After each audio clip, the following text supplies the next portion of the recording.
এক সময়ে এক গ্রামে দুই বন্ধু বাস করত। তাদের মধ্যে এমন গভীর বন্ধুত্ব ছিল যে একজন আরেকজনকে না দেখে থাকতে পারত না। তাছাড়া তারা পরস্পরকে অত্যন্ত বিশ্বাস করত। একদিন এক বন্ধু বাণিজ্য করার উদ্দেশ্য নিয়ে কয়েক মাসের জন্য অন্য একটা শহরে রওনা দিয়েছিল।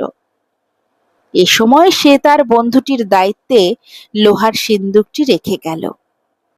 কয়েক মাস পর শহর থেকে ফিরে এসে তার লোহার সিন্দুকটা সেই বন্ধুর কাছ থেকে ফেরত নেওয়ার জন্য সে তার বাড়ি গেল।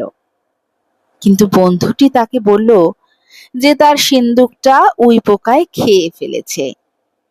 বন্ধুটি তখন অন্য বন্ধুটিকে কিছু না বলে নিজের বাড়িতে ফিরে এলো।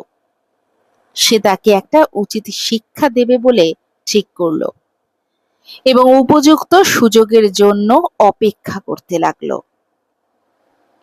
একদিন তার বন্ধুর ছেলেকে একা একা খেলা করতে দেখে তাকে ধরে অপহরণ করলো। অন্য বন্ধুটি পরিষ্কার বুঝতে পারলো তার বন্ধুই তার ছেলেকে অপহরণ করেছে। সেই মতো তাকে বলল তার ছেলেকে ফেরত দিতে। বন্ধুটি তখন বলল তার ছেলেকে চিলে নিয়ে গেছে। তার কথা শুনে অবশেষে অসৎ বন্ধুটি নিজের ভুল বুঝতে পারল এবং উচিত শিক্ষা পেল। এরপর সে তার বন্ধুর লোহার সিন্দুকটি ফিরিয়ে দিয়ে তার নিজের ছেলেকেও সে ফেরত পেল। নীতি কথা, মন্দ কাজের জন্য ফল ভোগ করতেই হবে।